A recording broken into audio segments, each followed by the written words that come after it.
Donald Trump ने America पर taxes लगाने वाले ममालिक पर जवाबी टैक्स लगाने का ऐलान कर दिया।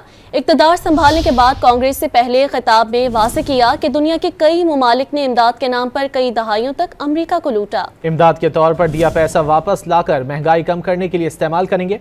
डोनाल्ड ट्रंप ने गैर कानूनी तारिकीन वतन के खिलाफ बड़े ऑपरेशन के लिए कांग्रेस से फंड पास करने का मुतालबा कर दिया। अमरीकी सदर ने माशी बहाली को अव्वलीन तरजीह करार देते हुए एक बार फिर अमेरिका फर्स्ट का नारा लगा दिया। इक़्तिदार संभालने के बाद कांग्रेस से पहले खिताब में दो टोक अल्फाज में वाज़ेह कर दिया कि अमेरिका पर टैक्सेस लगाने वाले ममालिक पर जवाबी टैक्स लगाया जाएगा। Whatever they tariff us, other countries, we will tariff them. That's reciprocal, back and forth. Whatever they tax us, we will tax them.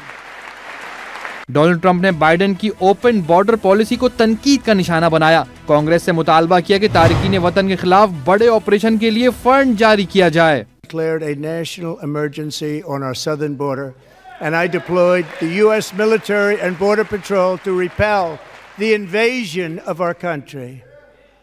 Biden, the worst president in American history. There were hundreds of thousands of illegal crossings a month. अमरीकी सदर ने $5 million से gold card जारी करने का ऐलान कर दिया। वाज़ेह किया कि मुल्क का कर्ज गोल्ड कार्ड लेने वालों की रकम से उतारा जाएगा। साथ ये भी कह दिया कि इमदाद के तौर पर दिया गया पैसा वापस लाकर महंगाई कम करने के लिए इस्तेमाल करेंगे। डोनाल्ड ट्रंप ने डेमोक्रेट्स को अमेरिका को अजीम बनाने के लिए मिलकर काम करने की दावत भी दे दी। डोनाल्ड ट्रंप ने यूक्रेन और रूस के दरमियान अमन मुआहदा जल्द होने का इम्कान जाहिर कर दिया। इसराइल और अरब ममालिक के दरमियान ताल्लुकात जल्द बहाल होने की उम्मीद भी जाहिर कर दी।